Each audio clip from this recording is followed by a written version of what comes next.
ilmu kawan, belajar bergerak berbagi untuk negeri, guru penggerak majukan pendidikan, guru penggerak menghamba pada murid, kreatif rancang pembelajaran, hargai pola.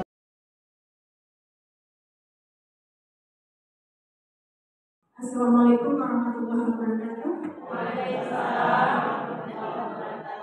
Terima kasih buat teman-teman yang sudah hadir pada destinasi kami untuk aksi nyata budaya positif. Di sini kami juga belajar, cuman pada kesempatan ini kami ingin apa yang kami dapatkan di pendidikan guru penggerak kita bagikan kepada teman-teman untuk kita terapkan di sekolah. Itu intinya saja. Jadi di sini saya akan membahas keyakinan kelas.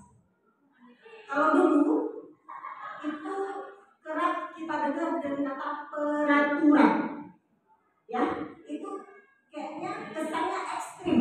Peraturan sebelah pihak, dari pihak kita saja, dari guru, dari kepala sekolah. Pernahkah kita menanyakan pendapat anak?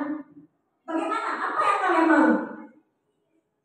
Apa yang ada di pikiran kalian? Kalian maunya seperti apa? Sekarang itu yang harus kita lakukan. Coba kita lihat yang pertama dulu. Mengapa kita memiliki peraturan harus menggunakan helm bila mengendarai kendaraan roda dua? Kalau nggak ada polisi, biasa kita nggak pakai ya. Karena itu peraturan. Tapi kalau keyakinan, kita udah yakin apa? Keselamatan. Ya, kita ganti ke peraturan dengan keyakinan. Kita ganti keselamatan. Berarti jika kita ingat keselamatan, tanpa polisi pun kita pakai helm, ya nggak? Ini contoh bapak ibu yang pakai kendaraan roda 4. Kalau nggak ada polisi nggak ada seatbelt, ya nggak? Pas ada polisi di sana berhenti sebentar, pasang seatbelt, ya kan? Itu kan peraturan hanya untuk dilihat, tidak atas kesadaran diri sendiri. Di dalam dirinya nggak ada, hanya faktor eksternal. Sekarang kita di sekolah maunya bagaimanakah menunjukkan keyakinan dari dalam diri siswa untuk bisa disiplin, bisa termotivasi belajar yang tumbuh dari dalam dirinya, bukan karena peraturan, karena hukuman, karena penghargaan. Ya, itu intinya. Seperti contoh kedua, mengapa kita memiliki peraturan 3M, menggunakan masker, mencuci tangan, menjaga jarak 1,5 meter di masa COVID. Tapi kalau nggak dilihat sama orang, buka juga. Padahal intinya kita harus tahu itu kesadaran untuk kesehatan. Jadi sekarang, ya ini antara peraturan dan keyakinan. Kalau dulu peraturan selalu kembalikan buku ke tempatnya, itu di perpus misalkan. Sekarang kita ganti peraturan itu menjadi rasa tanggung jawab ke siswa. Bagaimana menanamkan rasa tanggung jawab ke siswa? Kira itu lebih membekas, lebih bermakna daripada buku bodoh lakukan hanya begitu. Ekstrim kali, ya. Kemudian dilarang mengganggu orang lain. Kita ganti dengan keyakinan kelas. Jadi bagi peraturan di mana?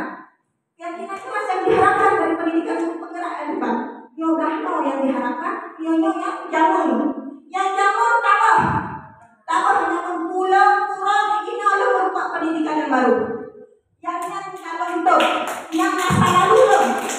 Ya, kalau itu, ini apa?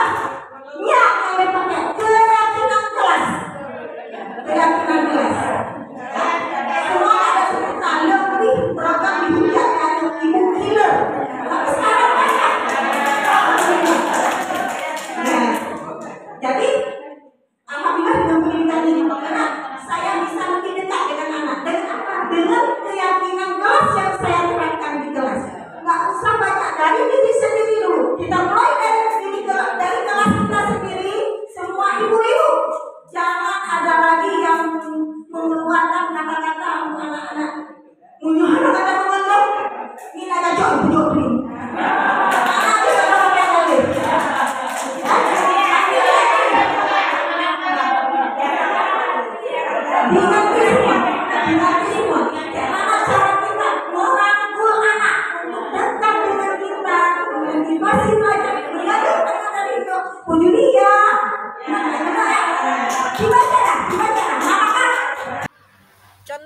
keyakinan kelas yang kita terapkan pada siswa saat proses pembelajaran akan berlangsung.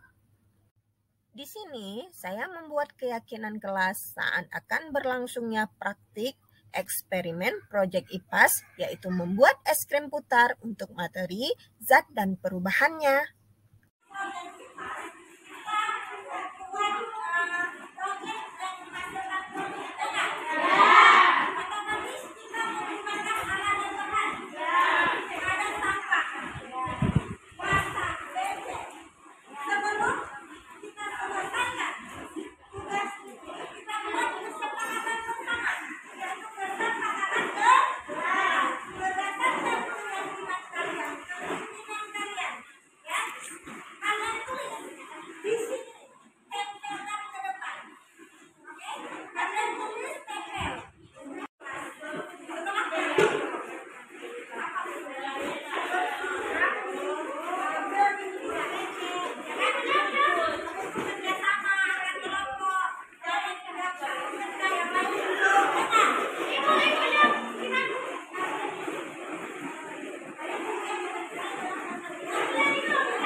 Ibu nak pergi susu dah malu.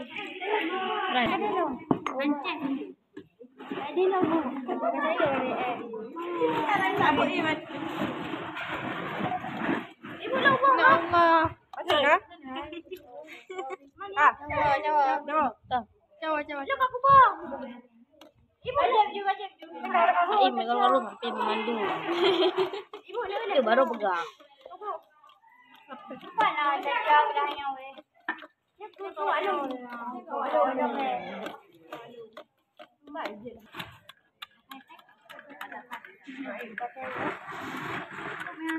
Dua.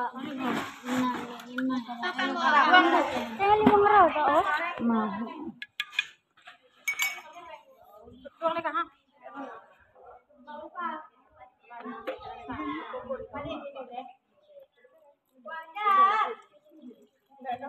Ai, nak latih tu tolong baju-baju. Dia tak. Awak dah. Kocok je. Sinilah. Ni anak.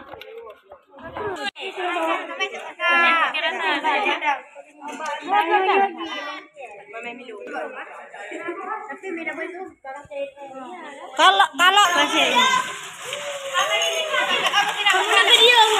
Jangan kali. Tambah garam deh. Garam. Anak lu potong ikan tak? Tambah garam. Ibu ante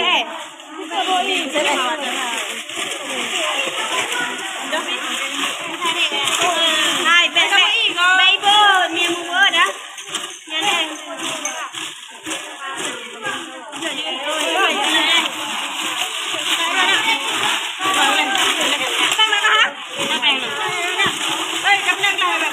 Yang putih-putih di atas es batu apa nak? Garam. Garam itu apa taruh garam? Biar airnya tidak cepat mencair, Bu. Oh gitu. Di dalam kaleng yang diputar-putar apa? Ada lilo, ada susu. Adonannya? Ya. Bentuknya cair atau padat? Cair, Bu. Cair. Nanti kita lihat hasil akhir ya. Ya, Bu. Padat atau gagal.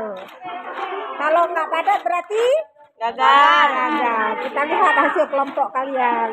Semangat, semangat. Diputar terus. Tapi dah boleh lagi. Kau dah siapa yang kita cakap? Oh, yang ni. Oi, baik menan. Bagaimana rasanya guys? Enak. Rasa apa? Boleh Dia. Oh, tapi kau elok keluar kau hidup di. Elok kelompok lagi. Ah, ini dah dia tu.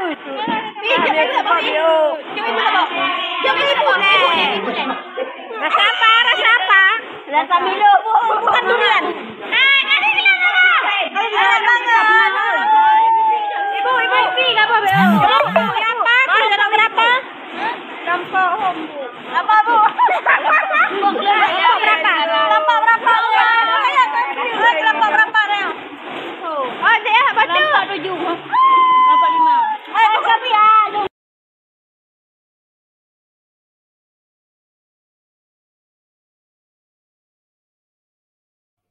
Berikut ini contoh keyakinan sekolah yang kita terapkan untuk seluruh siswa SMK Negeri 1 Genep. Ingin menanamkan paradigma baru ke diri kalian. Kalian bisa menumbuhkan motivasi intrinsik di dalam diri kalian. Misalkan kayak kerapian. Itu baju seragam salah. Peraturan hari Jumat memakai baju pramuka. Keyakinan kelas apa yang harus ada dalam diri kalian supaya kalian tidak salah pakai baju? Kerapian, kedisiplinan. Kalau peraturannya tadi apa? Jumat Sabtu pakai baju warna biru, itu peraturan. Keyakinan kelas apa? Keyakinan kelas itu adalah demi kedisiplinan, demi kerapian. Kalau kerapian kayak enak dilihat ya? Ya nggak? Kayak ngelihatnya bagus gitu. Jadi lebih ke enjoy kalian melakukannya. Ya, itu maknanya. Jadi misalkan dari peraturan yang sudah diterapkan tadi, misalkan tadi kalian ke perpus gitu ya. Di sini ada peraturan ditempel. Taruh buku di tempatnya.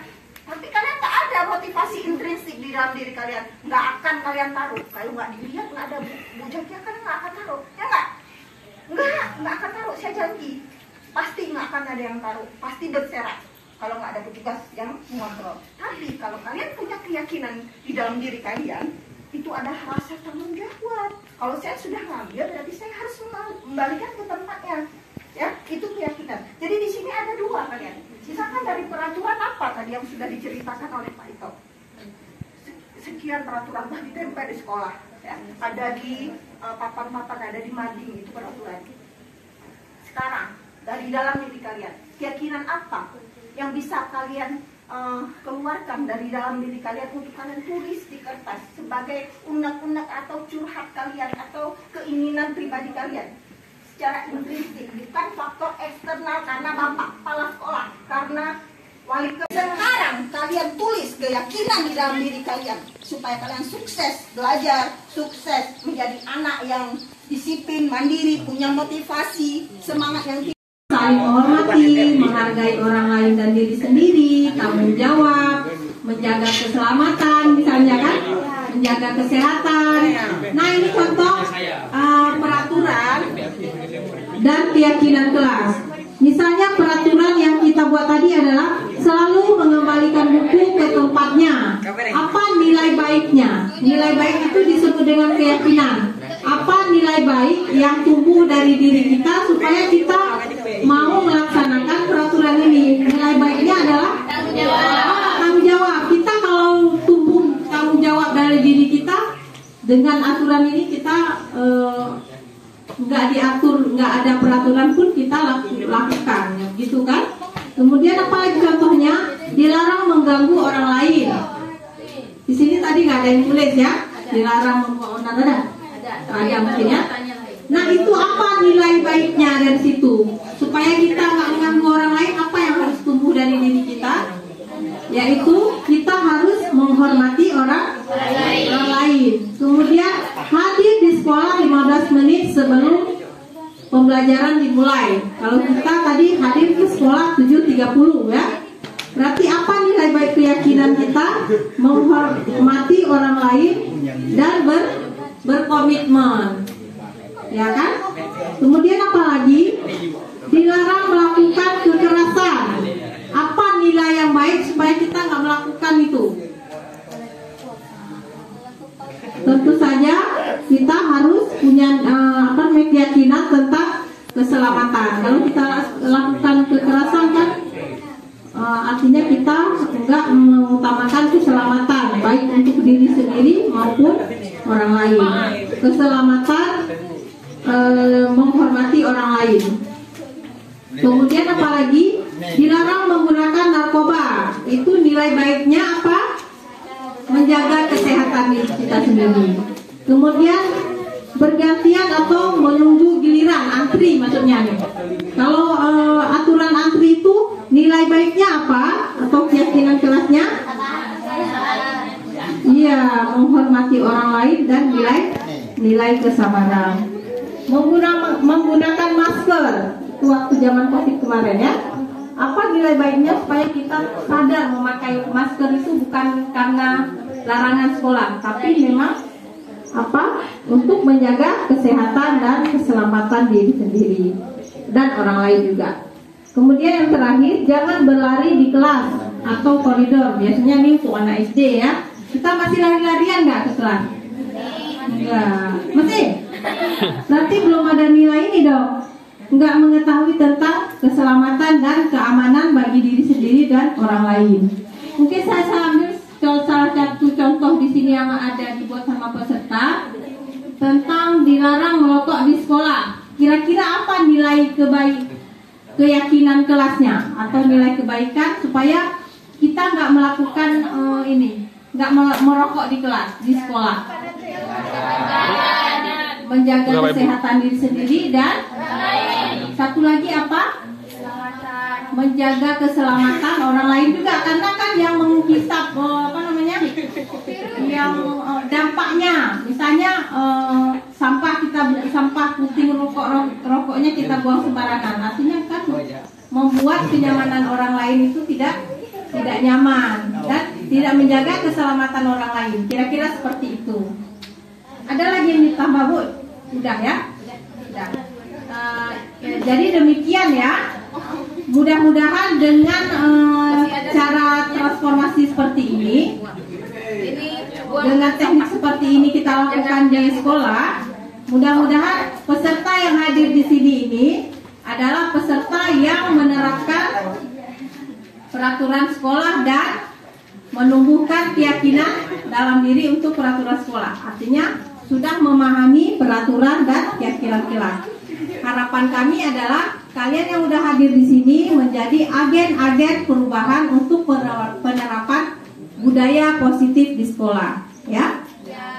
Termasuk tadi tidak boleh berkata kasar, ya. Ini sering kita lakukan, sering ada di sekolah. Misalnya yang datang terlambat, bicara kasar lagi dengan gurunya. Itu ada nilai kebaikan nggak di situ? Ada, artinya nggak menghormati orang lain dan nggak menghargai diri sendiri. Kira-kira seperti itu. Ibu kesik ya. Oke, berarti sudah bisa dibedakan apa itu aturan, apa itu keyakinan kelas. Sekarang, ya. Keyakinan kelas ternyata lebih simpel, ya. Jadi dilarang itu diubah jadi kalimat positif sehingga mudah-mudahan menyerap dalam diri kita berupa kata-kata yang harus kita tanamkan dalam diri sendiri. Tanggung jawab, menghargai orang lain, menghormati orang lain, kesehatan, ya. Baik, sudah paham? Baik, terima kasih.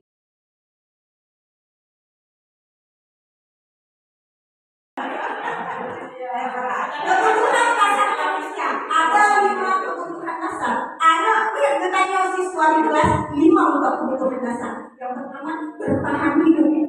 Jadi Yung mga sakit, hanap ka tayo. Kung nakabayo mo buhanap, kadang mo tayo mga tayo.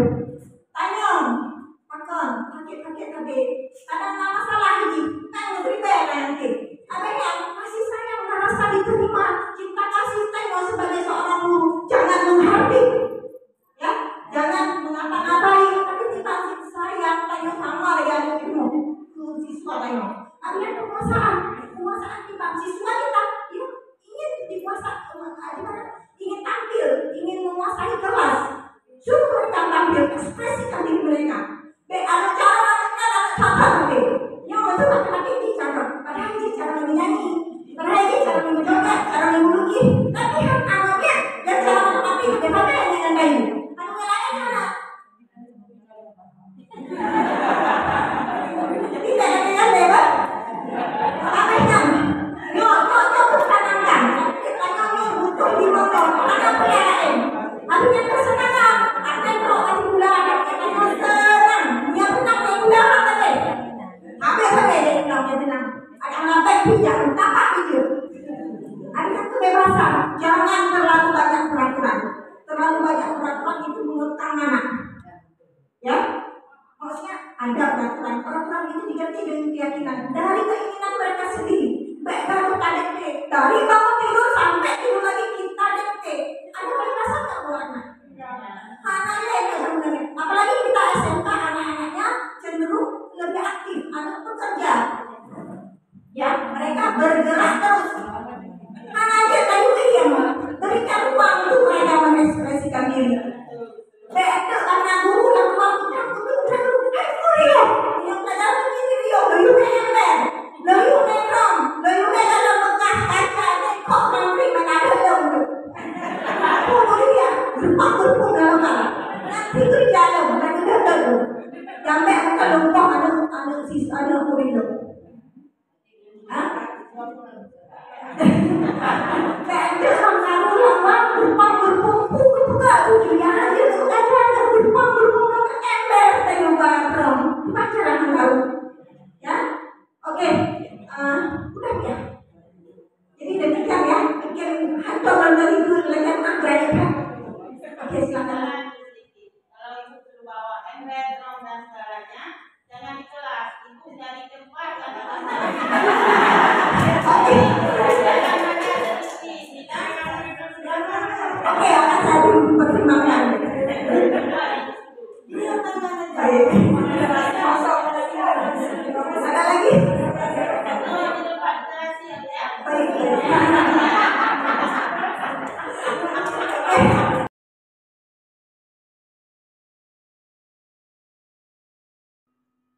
Disiplin positif dan nilai-nilai kebajikan universal. Ya, silakan Pak Eko, Bapak untuk memanggil beberapa teman rekan guru kita untuk mempraktekkan dari kepalan tangan ini. Tapi kalau yang saya bagi nanti ibu dapat informasi dari saya. Jangan juga. Itu pribadi saya. Nah itu lagi ulang ya dengan memberikan reward. Kalau ibu paksa coba bu, ibu paksa ke mana? Coba ibu paksa, Bu Isti paksa, ambil tangan guru coba saya buka. Iya, tetapi ibu coba tidak memberikan. Hah? Dan dikasih, ya. Gimana cara? Pokoknya supaya terbuka tangannya. Apakah sampai dicat tangan ibu sofa seperti yang dilakukan Budama dengan Bu ini waktu itu? Ya kami nggak marah karena itu uji coba waktu sama Budama yang berumur gitu. Jadi mungkin cukup ya. Terima kasih Bu Sofa, Bu Rizky. Jadi Bapak Ibu terima kasih. Jadi Baik, terima kasih kepada rekan-rekan yang sudah maju ke depan. Terima kasih juga kepada Pak Tok yang sudah membantu. Jadi dari kepalan tangan tadi kita lihat Ibu Sofa sudah mempertahankan kepalan tangannya dan Ibu Rizky mencoba untuk membuka. Tetapi karakter dari Ibu Rizky ini dia tidak boleh memaksa. Dia merayu, ya, dengan menghibah. Dia tidak bisa memaksa.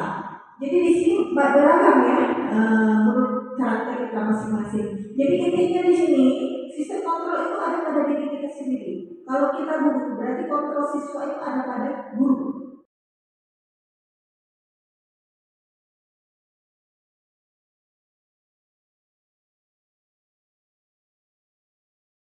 Pak Ibu guru SMK Negeri 1 Jenip yang terhormat, setelah makan bubur, gelasnya tolong dikembalikan.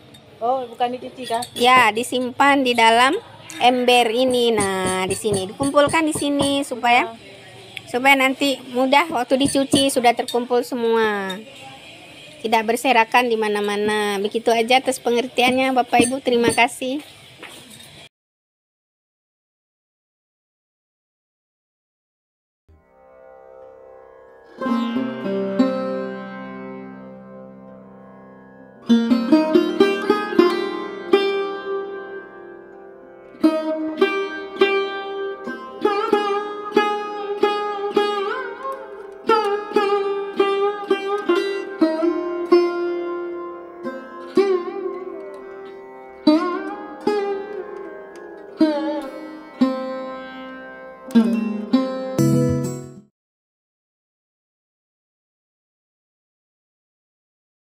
Budaya positif yang motivasi hukuman dan penghargaan serta restitusi. Menurut Bapak Ibu, bagaimana motivasi yang sama ini dihadapi atau kita lihat pada anak didik kita? Ya, benar sekali. Lebih banyak motivasi eksternal. Untuk motivasi internal ini sangat kecil. Apa itu motivasi eksternal? Ini contohnya, teori motivasi perilaku manusia. Ada 3 di sini ya. Apa yang akan terjadi apabila saya tidak melakukannya, itu lebih banyak. Apa yang dilakukan anak-anak kita berpacu pada motivasi yang pertama. Berarti itu motivasi eksternal. Kemudian, karena ingin mendapatkan imbalan dari orang lain atau institusi yang akan saya dapatkan apabila saya melakukannya. Benar nggak? Ya, benar sekali. Dan motivasi yang ketiga itu lebih cenderung untuk menghargai diri sendiri. Saya akan menjadi orang yang seperti apa bila saya melakukannya. Nah, ini inti yang ingin kita dapatkan dari anak-anak didik kita. Tapi hasilnya sangat minim, sangat kecil, bahkan jarang kita dapatkan. Jadi tugas kita Bapak Ibu guru menumbuhkan motivasi internal dari anak didik kita. Ini tugas kita bersama Bapak Ibu. Bagaimana untuk menumbuhkan rasa ini? Ini tujuan disiplin positif, yaitu menumbuhkan motivasi internal peserta didik. Yang 1, 2 ini memang sudah melekat. Ya, bagaimana menumbuhkan yang ketiga ini? Motivasi internal. Apakah Bapak Ibu sepakat untuk kita bekerja sama membantu anak-anak kita untuk menumbuhkan di dalam dirinya motivasi internal untuk menjadi lebih baik? Kita lihat di sini dihukum oleh penghargaan. Maksudnya seperti apa Bapak Ibu? Ya, seperti motivasi tadi karena ingin mendapatkan penghargaan. Ini sebenarnya penghargaan ini hukuman buat anak-anak Bapak Ibu. Boleh memberikan penghargaan, tetapi jangan berlebihan. Ya, karena penghargaan yang berlebihan akan memberikan hukuman buat mereka. Kenapa sekarang di sekolah tidak ada lagi perankingan? Karena apa? Perankingan ini malah menimbulkan efek negatif yang beragam. Benar tidak Bapak Ibu? Oke, jadi untuk penghargaan ini pengaruhnya bisa jangka pendek dan jangka panjang bagi anak kita. Kemudian penghargaan ini juga menghukum Bapak Ibu. Penghargaan dapat mengurangi keterikatan. Dan penghargaan itu tidak efektif. Penghargaan itu dapat merusak hubungan. Hubungan yang seperti apa Bapak Ibu? Iya, benar sekali. Hubungan antara sesama rekannya dengan teman sejawat dari anak-anak. Mereka cenderung ingin berkompetisi, bahkan menimbulkan ketidakserasian. Adanya akibat dari penghargaan itu. Persaingan ya, benar sekali adanya persaingan di antara sesama rekannya. Ya. Kemudian dihukum oleh penghargaan. Ini penghargaan ini dapat menurunkan kualitas anak Bapak Ibu. Benar atau tidak? Dan penghargaan itu dapat mematikan kreativitas siswa. Serta penghargaan juga dapat mengurangi motivasi intrinsik. Jadi kalau kita ingin membangun motivasi intrinsik, cobalah untuk kita menghilangkan pelan-pelan tentang kegiatan pemberian penghargaan yang berlebihan.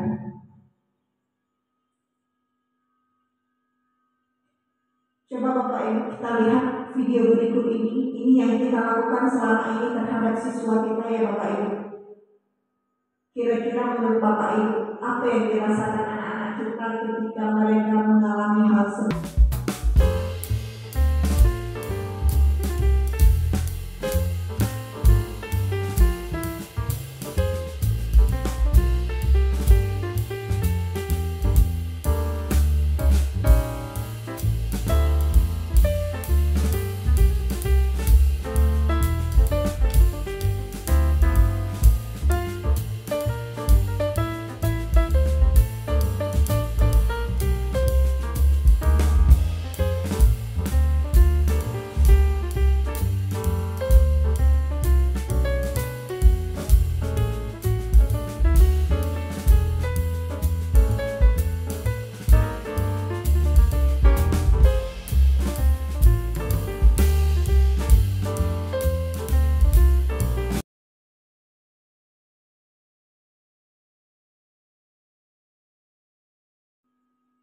Jadi untuk mengganti dari hukuman, ada baiknya kita memberikan konsekuensi. Apa perbedaan hukuman dan konsekuensi? Itu yang ingin kami bahas di sini dengan Bapak Ibu. Jadi hukuman ini memberikan kesan mendalam di siswa, bahkan mereka akan merasa dendam. Itu akan terbawa terus, akan menyakiti mereka akan merasa minder dari teman-temannya. Jadi efeknya luar biasa Bapak Ibu. Jadi ada baiknya hukuman itu tidak ada lagi di sekolah kita, tidak ada lagi hukuman fisik. Tetapi jika mereka melakukan kesalahan, ada baiknya kita menggantinya dengan konsekuensi. Apa itu konsekuensi? Ya benar sekali, pilihan akibat dari kesalahan. Berarti konsekuensi ini siswa kita yang tentukan sendiri. Akibat dia melakukan kesalahan ini, maka dia akan mendapatkan hal ini. Contohnya, misalkan di dalam pelajaran IPA, ada siswa kita tidak melakukan kerja kelompok atau tidak membuat proyek. Ada baiknya daripada kita menghukum mereka, lebih baik kita memberikan konsekuensi pilihan kepada mereka. Nah, kamu maunya melakukan apa? Karena kamu ini nggak melakukan tugas kelompok ini. Kamu maunya seperti apa? Pengganti dari tugas yang tidak kamu lakukan. Pasti anak-anak akan berpikir, ya. Coba berikan pilihan kepada mereka untuk konsekuensi yang relevan dengan pelajaran IPA itu contohnya. Oh Bu, saya kelek aja Bu. Ngapain kalian kelek? Keluarkan apa yang ingin mereka sampaikan. Oh kami ingin mengenal alat-alat di lab IPA. Misalkan tabung reaksi, terus pipet tetes. Bagi mereka untuk mengeluarkan undang-undangnya. Jadi itu konsekuensi Bapak Ibu. Jangan menghukum fisik, tapi berkonsekuensi. Konsekuensi ini lebih mendidik dan lebih bermakna bagi anak-anak kita Bapak Ibu.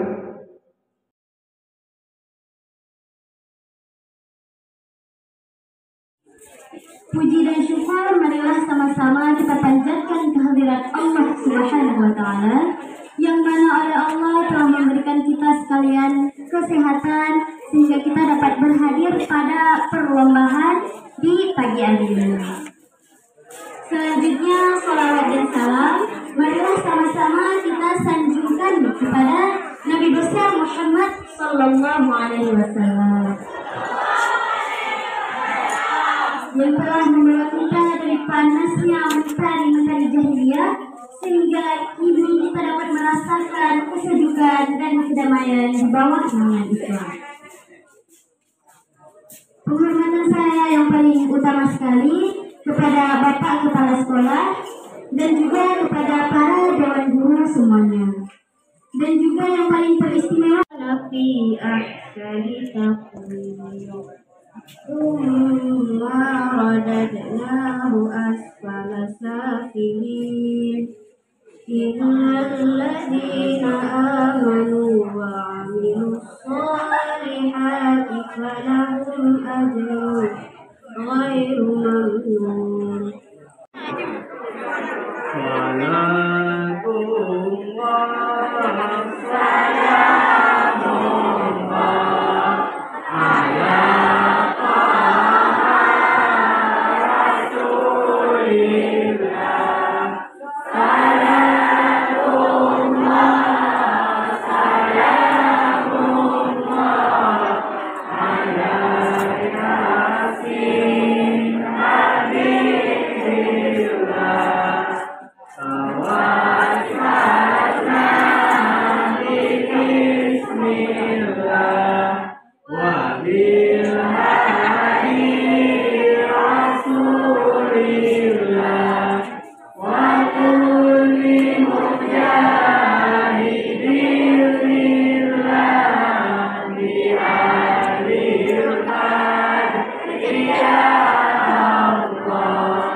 Sejauh ini, hari ini kita masih diberikan kesehatan badan, walaupun ada di antara kita yang hari ini masih kurang sehat, namun kita masih bernafas. Karena sedetik saja tidak kita bernafas, itulah rahmat yang paling besar diberikan kepada kita. Jadi rahmat itu kita harus bersyukur pada Allah Subhanahu wa Ta'ala. Salam dan salam sama-sama kita serukan kepada Nabi besar Muhammad SAW, dan juga kita aturkan kepada sahabat beliau sekalian yang telah membawa kita dari sebuah alam jahiliyah dulu pada alam yang penuh dengan peradaban. Karena setahu saya, Nabi diutus ke bumi ini yang pertama sekali adalah memperbaiki akhlak. Bukan salat dulu. Bukan salat dulu. Bukan berarti kita tidak boleh salat, ya. Salat itu wajib. Tapi ketika kita sudah salat, berarti ya, kalau kita sudah salat, berarti secara akhlak kita sudah sesuai dengan apa yang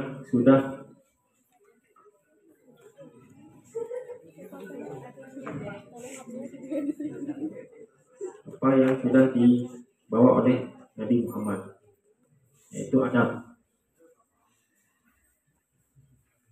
Yang saya hormati Bapak Ibu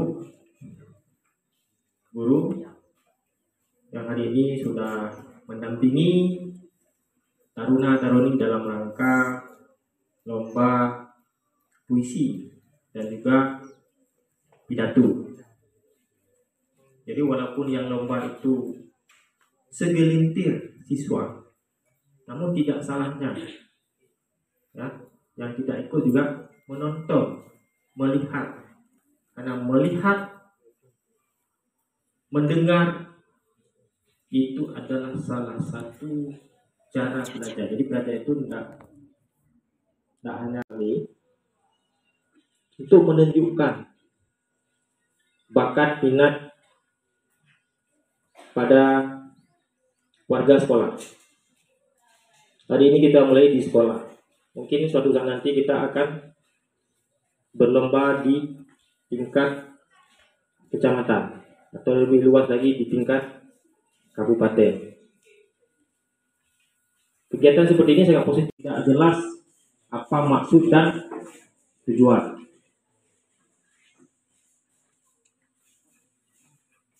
Jadi dalam rangka memperingati hari kelahiran Nabi Muhammad SAW, maka salah satu kegiatan yang diadakan oleh sekolah adalah lomba membaca puisi ya. Lomba literasi di sana. Adakah literasi di sana? Tidak ada. Inilah tugas setiap kampus karya kita. Akan dinding itu penuh dengan literasi. Silakan berkarya, silakan ekspor diri dalam bentuk apapun. Apakah foto, video, pantun. Kasih tahu kalau memang ada yang lapar, kasih tahu. Tapi tidak etis. Yang tidak etis kawan kita di sini, kita lagi cuap-cuap di sana. Jadi kalau kita cuap-cuap sama-sama. Kalau lagi kita serius semuanya. Demikian yang bisa saya sampaikan. Mohon maaf atas segala kekurangan. Assalamualaikum warahmatullahi wabarakatuh.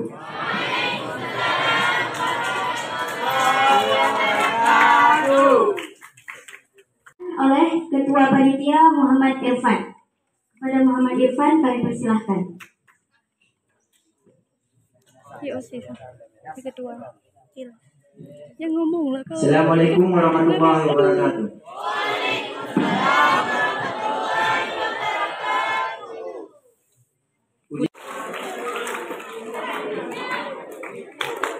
Yang ketiga, Juara Zulayati dari kelas 2 pihak.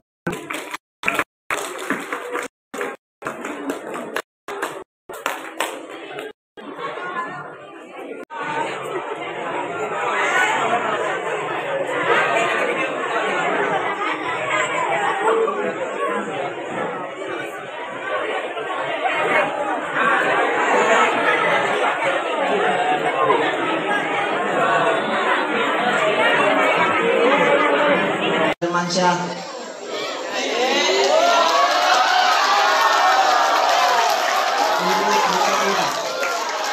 Ibu Rizky Aditi.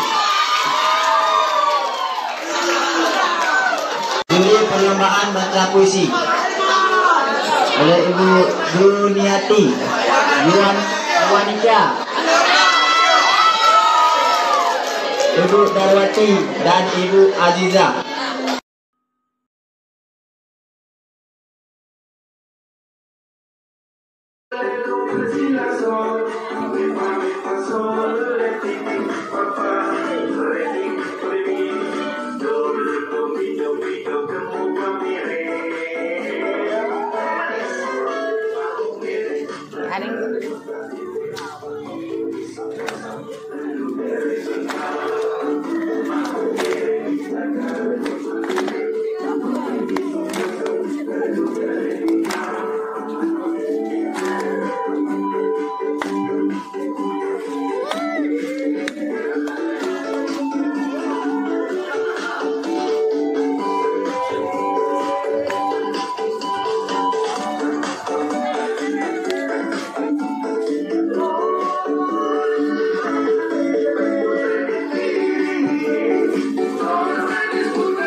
Nanti akan menampilkan beberapa item kegiatan yang mungkin bisa menjadi gambaran bagi kita semua, terutama bagi kami sebagai calon guru penggerak seperti itu.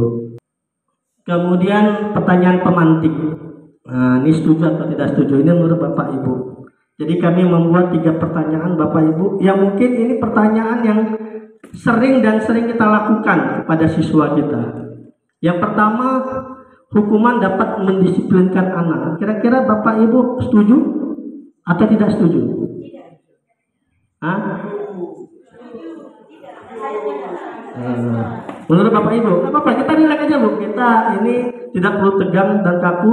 Kira-kira menurut Bapak Ibu, dengan pertanyaan hukuman dapat mendisiplinkan anak? Kalau saya tidak setuju. Iya. Ada yang setuju, ada yang tidak Bapak Ibu ya.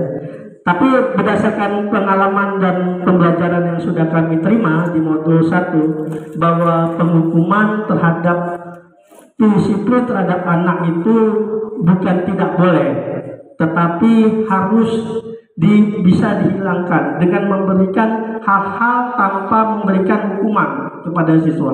Apapun kesalahannya Bapak Ibu. Seperti itu. Ya.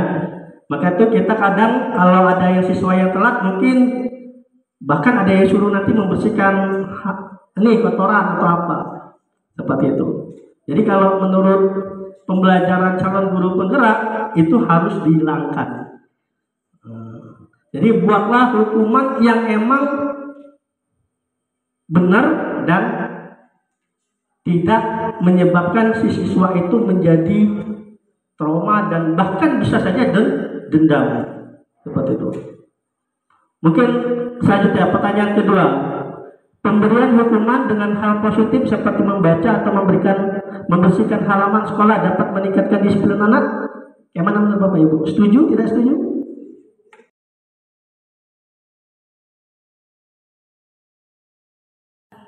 Baik Bapak Ibu, jadi budaya positif yang terakhir yang ingin saya bahas adalah 5 posisi kontrol kita sebagai seorang guru. Ya, ini yang wajib kita ketahui. Yang selama ini kita terapkan kepada anak, posisi kontrol yang seperti apa? Ini kita lihat video 5 contoh posisi. 5 posisi kontrol disiplin. Pertama, penghukum. Kapan kamu nggak datang terlambat? Bagaimana perasaan murid bila guru berbicara seperti itu saat muridnya datang terlambat?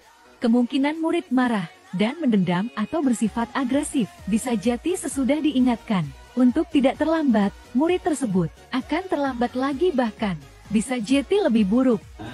Budi. Kedua, pembuat merasa bersalah. Terlambat lagi. Kamu kan sudah janji ke Bapak nggak akan terlambat. Bapak benar-benar kecewa sama kamu.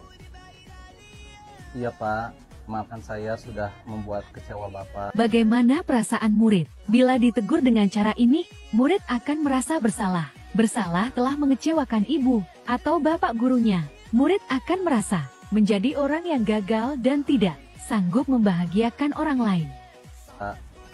Budi. Ketiga, teman. Kamu udah janji ya Pak, akan datang apa? Ya kan? Gak diulangi lagi kok besok masuk kelas ya. Iya Pak, makasih banyak ya Pak. Ya. Bagaimana perasaan murid dengan sikap guru seperti ini? Akibat dari posisi teman, murid hanya akan berbuat sesuatu bila yang menyuruh adalah guru tersebut dan belum tentu berlaku yang sama dengan guru lain. Keempat, pemantau. Kamu tahu kan jam berapa kita mulai? Nah, kamu paham kan konsekuensinya? Pak mengerti harus tinggal di kelas selama waktu yang tadi saya terlambat. Bagus. Nanti setelah jam pelajaran selesai, kamu harus tetap tinggal di kelas sebanyak waktu yang akan kamu terlambat. Paham? Bagaimana perasaan murid? Diperlakukan seperti ini, murid memahami konsekuensi yang harus dijalankan karena telah melanggar salah satu peraturan sekolah, tapi murid tetap dibuat tidak nyaman, yaitu dengan harus tinggal kelas pada waktu jam istirahat dan mengerjakan tugas. Kelima, manajer. Dan jelas kalau kita mulai belajar, nah kamu paham ya, dan Bapak kira kamu punya alasan ya kenapa hari ini datang. Dia menguji kira-kira apa yang bisa dilakukan untuk memperbaiki keadaan hari ini.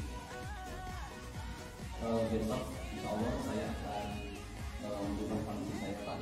Saya usahakan nanti besok malamnya saya tidak akan dagang dan saya akan berusaha kalau itu sehingga saya tidak datang terlambat ke sekolah. Ya bagus. Ya silakan jelas mengambil itu dan besok silakan dilihat Pak. Terima kasih Pak. Pada posisi manajer, guru menciptakan kondisi bagi murid untuk memperbaiki kesalahan mereka, sehingga mereka bisa kembali pada kelompok mereka dengan karakter yang lebih kuat. Pada posisi manajer, guru membantu murid untuk jujur pada diri sendiri dan mengevaluasi dampak dari kesalahan yang dilakukan. Restitusi memberikan penawaran, bukan paksaan. Dari video yang telah disaksikan, menurut Bapak Ibu, yang mana yang sudah sering Ibu terapkan? Ya, teman ya Bapak Ibu. Oke.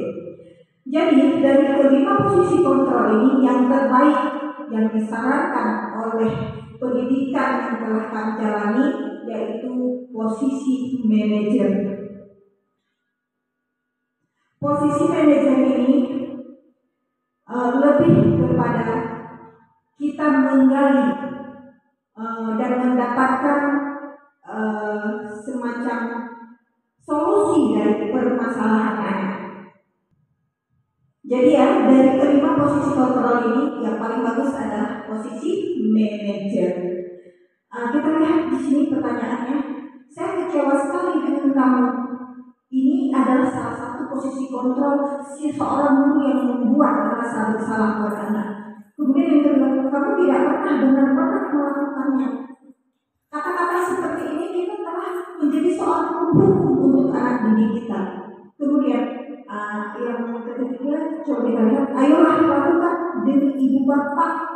Demi ibu bapak ini kita berperan sebagai teman. Kemudian sebagai pemantau, apakah kamu mau mendapatkan stiker bintang hari ini? Ya. Kemudian untuk manajer, bagaimana kamu bisa menyelesaikan masalah ini? Jadi untuk manajer ini lebih mendidik siswa untuk lebih disiplin, lebih mandiri, dan menyelesaikan masalahnya. Inilah yang diharapkan Bapak Ibu Guru untuk kita terapkan pada sekolah kita untuk menjadi posisi manajer. Kemudian kita lihat segitiga restitusi. Dan jika ada permasalahan pada anak didik kita disarankan untuk menerapkan segitiga restitusi di dalam penyelesaian masalah. Bagaimana itu segitiga restitusi? Kita lihat video contoh segitiga restitusi yang telah saya lakukan pada anak didik saya. Oke, kita lihat cuplikannya. Ya baik. Jadi dari kasus saya dengan Masnah ya, saya telah menerapkan posisi saya sebagai seorang manajer. Ini salah satu contoh yang ingin saya diseminasikan kepada teman-teman apabila anak-anak kita melanggar aturan, maka beginilah cara penyelesaiannya. Baik, terima kasih kepada rekan-rekan Bapak Ibu Guru yang telah bersedia hadir dan mengikuti acara diseminasi kami hari ini. Terima kasih banyak, semoga dapat dipahami dan bermanfaat. Usikum kita Allah. Assalamualaikum warahmatullahi wabarakatuh.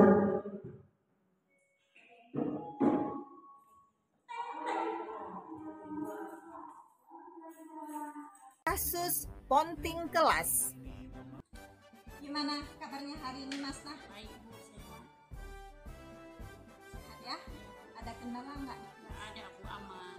Aman, oke, alhamdulillah. Tapi Mas Nah, sebentar dulu. Mas Nah tinggal di mana?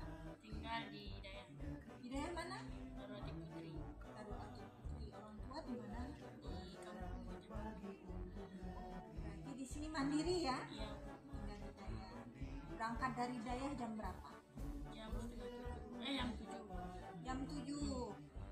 Mas Nah, ini dapat laporan loh dari guru PKN Ibu Ferawati bahwa Mas Nah hari ini tidak ikut ke PKN. Bisa ceritakan sama Ibu? Kenapa? Apa alasannya kok kenapa Mas Nah kok tak ikut PKN? Karena tadi Mas Nah apa? Jadi minta izin kemana ke kantin, ngapain makan nanti aja dibilang aku tapi lapar ya buat terus Jadi siap dari kantin nggak masuk lagi? Enggak. Ngambek? Iya, marah. Kenapa harus sarapan di kantin?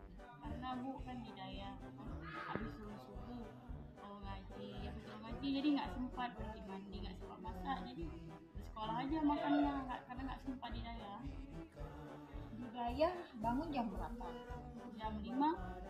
Terus naik ngaji, turun ngaji jam 7. setengah 7. Ya.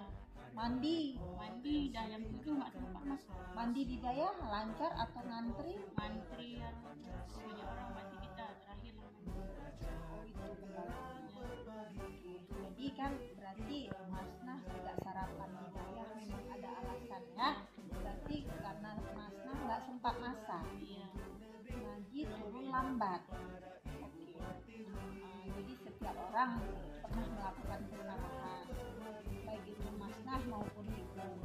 Jadi apa keyakinan kelas yang sudah Mas Nah langgar hari ini? Itu benar atau salah? Salah, ya. Walaupun alasannya benar, tapi itu tetap salah. Kenapa salah? Jadi hari ini kesepakatan kelas apa yang sudah Mas Nah langgar? Melanggar kedisiplinan dan tidak menghargai. Udah tahu ya kesalahannya apa? Jadi untuk kedepannya Mas Nah ingin melakukan hal positif apa dari kesalahan yang sudah dilakukan hari ini?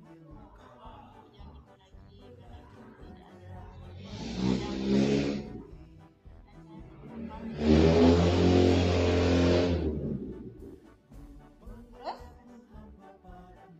dengan Ibu Vera? Ya, luar biasa. Jadi orang yang paling mulia adalah orang yang mau mengakui kesalahan dan berani meminta maaf. Masuk ke kelas lagi dan perbaiki diri menjadi lebih baik ya Nak ya. Apa kabar hari ini? Sehat ya? Jadi tinggal di mana?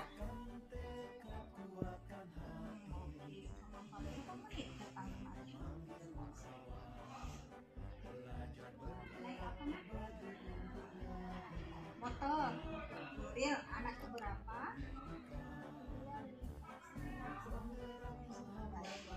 Jadi gini Nuril, tadi Ibu dapat laporan dari petugas piket bahwa Nuril hari ini pakai sandal. Apa itu benar? Bisa jelaskan? Kamu pasti punya alasan kenapa sampai pakai sandal.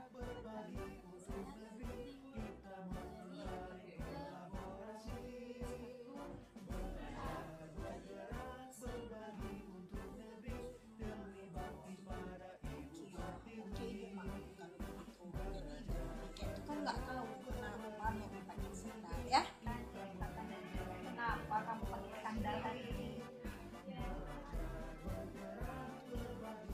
Jadi setiap orang pernah melakukan kesalahan ya Nuril, baik Nuril maupun Ibu pun pernah melakukan kesalahan. Jadi yang terpenting itu kita menyadari kesalahan apa yang telah kita lakukan.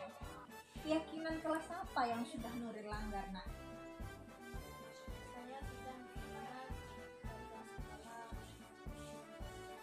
Tidak menjaga keamanan dan Gak apa-apa. Penting Nuril udah tahu kesalahannya apa ya. Baik, karena Nuril sudah tahu kesalahannya apa, jadi kedepannya Nuril hal positif apa yang ingin Nuril lakukan untuk memperbaiki kesalahannya. Pada peraturan saya ingin kedepannya taat kepada peraturan sekolah maupun menjaga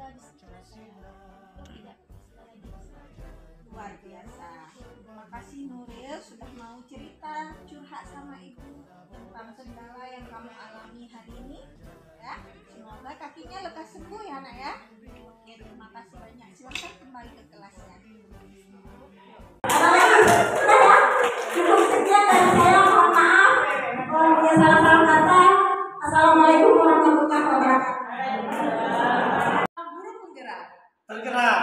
Bergerak, menggerakkan.